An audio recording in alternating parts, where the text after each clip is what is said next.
Saya lanjutkan kepada kawan saya Pak Yan, Associate Director dari Human Resources and General Services McDonald Indonesia. Ini lebih luar biasa lagi Bapak Ibu bisa bertanya langsung sama beliau. Anak-anak saya nantinya kalau lulus tuh dibutuhin nggak ya sama industri dalam hal ini McDonald? Begitu. Silakan Pak Yan, waktu dan tempat saya persilakan. Siang Pak Dani, ketemu lagi kita di sini. Oke Pak Dani, senang sekali saya berada di tengah-tengah pembicara yang luar biasa siang ini Pak Dani. Baik. Jadi silakan Pak. Saya akan, ya baik, selamat siang semuanya, para pembicara, Bapak Ibu semua peserta seminar pendidikan hari ini yang luar biasa. Ya, saya akan memberikan gambaran apa yang terjadi di dunia usaha dan dunia industri. Jadi apa yang akan saya sampaikan ini lebih bersifat melengkapi dari apa yang telah disampaikan oleh narasumber sebelumnya yang hebat-hebat. Gitu. Baik, slide ini menggambarkan kontribusi apa saja yang paling berperan bagi pengembangan karir seseorang di dunia industri. Jadi di sini dapat dilihat bahwa aktivitas untuk development ya setidak-tidaknya terdiri dari 3 area tersebut, ya pendidikan, exposure, pengalaman, ya which is kalau misalnya ini experience oriented, ya, orientasi pengalaman ya berdasarkan pengalaman individual development plan itu sama dengan apa yang dipaparkan oleh Pak Doni tadi di depan, ya itu kurikulum terpersonalisasi, individual development plan, experience oriented gitu. Jadi semua metode pembelajaran di kelas, satu guru lawan banyak murid, itu adalah pendidikan. Satu lawan banyak, itu di sekolah, di SMA, di universitas, kemudian pelatihan-pelatihan di perusahaan, yang sifatnya di kelas, membaca buku, membaca literatur, membaca artikel, membaca jurnal, itu adalah pendidikan kategorinya. Kemudian yang disebut dengan exposure di sini adalah pembelajaran yang terjadi dari hasil interaksi dengan orang lain, seperti one-on-one coaching, one-on-one interaction dengan guru, one-on-one interaction dengan dosen, dengan asisten, dengan coach, dengan pelatih, dengan mentor, apapun itu yang sifatnya one-on-one atau 1 lawan 2 juga bisa, lebih intens gitu. Jadi kemudian pengalaman yang kontribusinya paling besar nih, itu semua aktivitas penugasan atau proses menjalankan suatu aktivitas di dunia nyata. Udah, itu langsung terjun, seperti contohnya siswa-siswa YPU yang berternak lele, atau anak-anak YPU yang bikin konser, jual tiket, cari sponsor, cari lokasi konser, itu udah pengalaman namanya. Jadi bukan membaca buku lagi bagaimana caranya bikin konser, bukan lagi one-on-one coaching dengan tutor, dengan mentor bagaimana caranya berternak lele, ya udah berternak lele saja langsung begitu. Nah, jadi di sini bukan masalah penting atau tidak penting. Jadi mohon dipahami bahwa bukan berarti ini pendidikan lebih tidak penting dari exposure atau pengalaman, bukan. Ini sama pentingnya, ya. Tapi di sini bahwa kontribusi dan dampaknya terhadap keberhasilan anak-anak kita itu, ya impact-nya itu adalah itu tadi 10, 20 dan 70. Ya memang menakjubkan ya. Menakjubkan melihat fakta bahwa pengalaman adalah faktor yang paling berdampak pada development seseorang gitu. Jadi hasil riset ini merupakan panduan yang saat ini digunakan di dunia industri dan panduan juga untuk membuat talent grid. Talent grid itu adalah talent pool bagi karyawan-karyawan yang potensial, bagi manajer-manajer atau staff yang potensial untuk dikembangkan, untuk dipromosi ke jabatannya, kemudian mungkin untuk kenaikan gajinya, dan dipersiapkan untuk menjadi pemimpin-pemimpin di perusahaan di masa yang akan datang. Itu berdasarkan ini. Itu jadi pie chart ini tidak hanya digunakan di dalam dunia industri, tapi juga sangat direkomendasikan di dunia nyata sebelum memasuki dunia kerja. Nah, berarti di sekolah, di pendidikan, ya. Dan kalau tadi saya merefer ke Pak Doni di awal bahwa ternyata non formal dan informal lebih bisa mengakomodasi experience oriented individual development plan tadi itu yang kurikulum terpersonalisasi tadi. Jadi Ini juga merupakan pesan penting bagi anak-anak muda bahwa menjalankan sesuatu meskipun gagal, meskipun kepleset, meskipun kepentok, meskipun kejedot, itu jauh lebih penting daripada tidak melakukan sesuatu sama sekali. Gitu. Ya. Kecocokan dan kesesuaian kerja. Nah, ada yang namanya job fitness di industri. Ya. Orang kerja ada yang karena butuh kerjaan.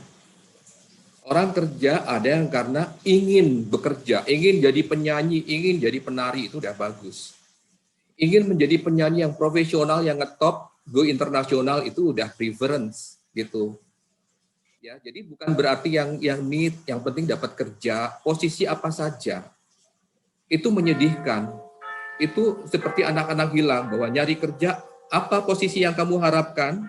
Posisi apa saja yang penting kerja. Itu anak hilang yang kita nggak pingin anak-anak kita hilang, nggak punya determinasi gitu. Jadi kemudian ada di situ ada culture fit, ada knowledge fit, ya knowledge fit, kecocokan knowledge. Nah di sini saya tekankan bahwa sebenarnya ini tidak terlalu krusial. Ini bukan mengenai pengetahuan matematika atau kimia di sini di knowledge fit, tapi sebenarnya training dan pelatihan yang intensif dan komprehensif pasti akan dilakukan di perusahaan.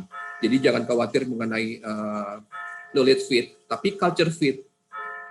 Bidang apa yang akan Anda tekuni? Kalau Anda suka menyanyi, tentulah kamu jadi penyanyi gitu. Kalau sukanya lari, jadilah atlet gitu. Itu ada dalam diri masing-masing. Itu ada dalam jiwa masing-masing. Behavioral fit nanti akan kita bahas. Kemudian personality fit, ini termasuk kritikal dan krusial, harus ada. Nah, seseorang yang ingin saya mendengar kebocoran suara, maaf. Ya, gitu. Jadi waktu itu kita pernah membahas dan sering dibahas di berbagai media mengenai karakteristik milenial. Tadi juga disinggung oleh Pak Dani ya, Gen Z atau bahkan generasi Alpha yang saat ini masih berada di sekolah dasar maupun di SMP. Mereka dicap sebagai pembosan, ya kan? Bahkan sampai dicap mata duitan. Keluar dari pekerjaan dan pindah ke tempat lain adalah hal yang biasa nih, gitu. Karena memang begitu banyak pilihan. Pilihannya banyak sekali, tidak terbatas. Nggak kayak zaman kami dulu, baby boomer dan Gen X gitu. Menganggur itu rasanya, aduh, bosannya minta ampun, mau ngapain juga bingung. Tapi anak-anak sekarang menganggur itu udah bisa YouTubing, Facebooking, main Instagram, main TikTok, dan bisa dapat duit dari situ. Jualan konten dan jualan kreativitas. Nggak salah sih, nggak salah. Tapi hati-hati. Mengapa hati-hati? Karena kita ngomongin experience, ngomongin profisiensi. Setelah slide ini akan saya tunjukkan bahwa yang mereka yang terlalu sering pindah haluan, kemudian mereka akan sulit untuk menjadi ahli di satu bidang. Dan saya mencontohkan bahwa teman-teman saya yang menjadi narasumber hari ini pasti mereka expert, mereka ahli di bidangnya masing-masing gitu. Ya. Di sini adalah benang merahnya kompetensi dan profisiensi, bahwa secara semantik atau makna kata, kompetensi dan profisiensi adalah kata-kata yang di banyak konteks dapat digunakan sebagai sinonim. Tapi kata profisiensi ini sepertinya lebih unggul dan akan lebih cocok di era ini yang menuntut kita semua untuk ahli di bidang Anda tekuni. Jadi saya akan tarik benang merah dari slide pertama bahwa seorang ahli pastilah orang yang berpengalaman bertahun-tahun, belasan tahun, bahkan puluhan tahun. Ya, jadi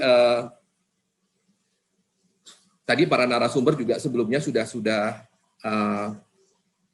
bicara mengenai karakter. Nah, atribut-atributnya apa sih sebenarnya yang disebut karakter itu? Ya, ini sama dengan yang tadi disebutkan lagi Pak Dani. Kita nggak janjian ya Pak Dani ya, tapi sama tuh.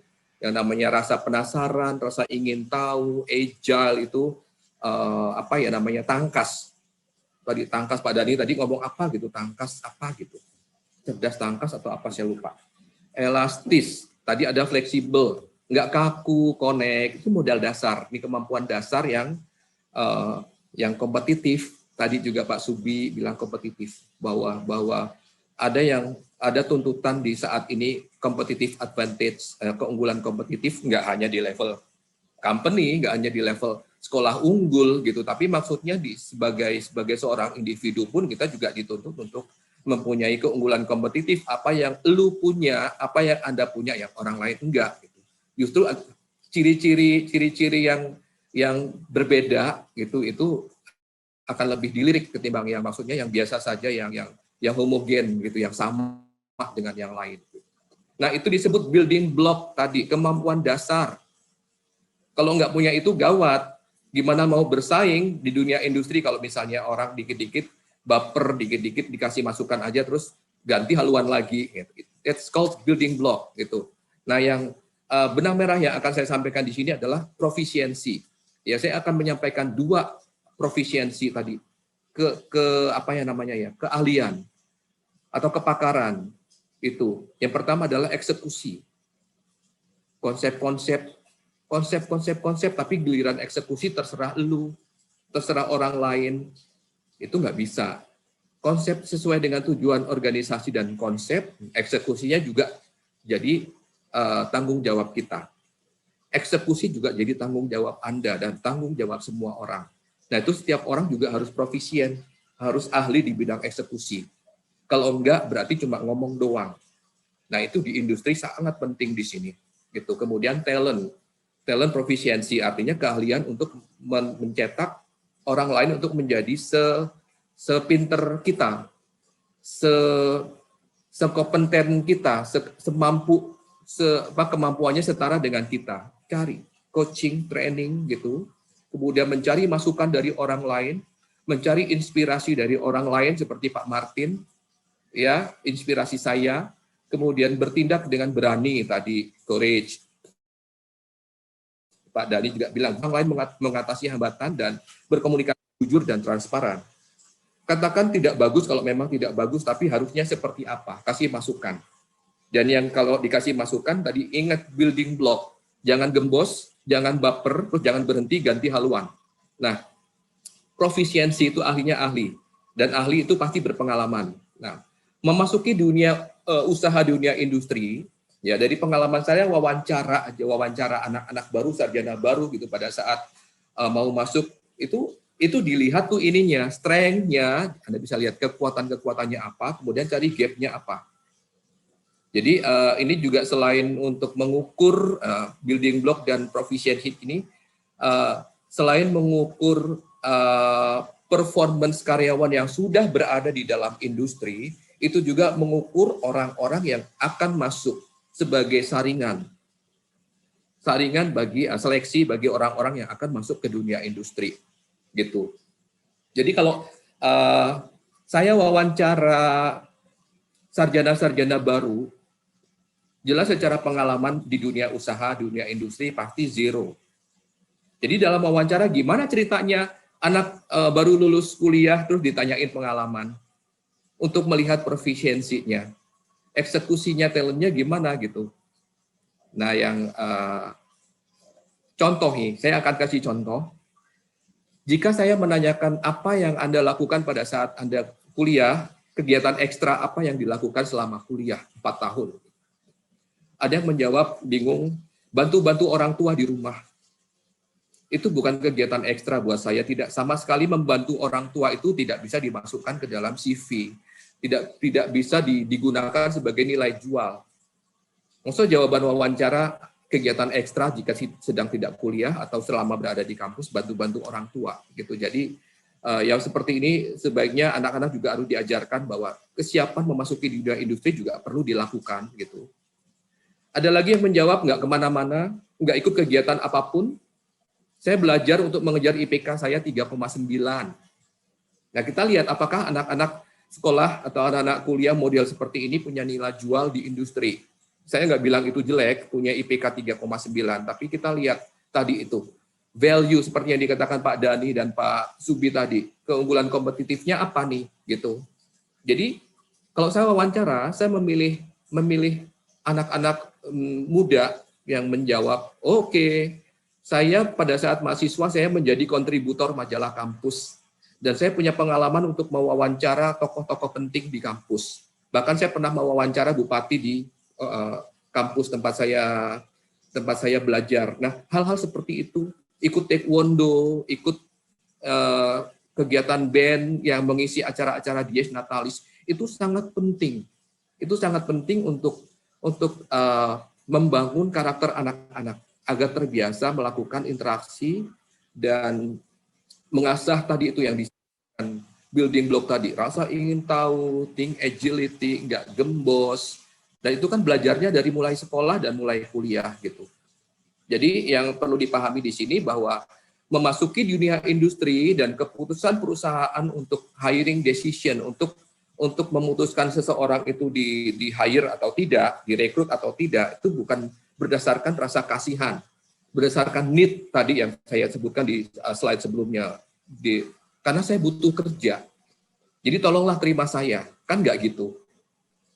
Tapi lebih ke orang-orang yang punya keinginan, punya performance, dan punya determinasi. Dia ingin seperti apa, dan dia ingin punya gambaran yang jelas mungkin 1-2 tahun ke depan akan seperti apa. Mengapa dia melamar di sebuah perusahaan PT A, PT B, PT C gitu, kemudian ya dicocokkan tadi ada job fitness-nya seperti apa gitu. Jadi ya modal-modal seperti itu sebenarnya bisa diajarkan ya melalui misi dan visinya Pak Martin tadi di komunitas PUB bahwa mewujudkan kesesuaian kompetensi peserta didik dengan kebutuhan kerja di dunia industri.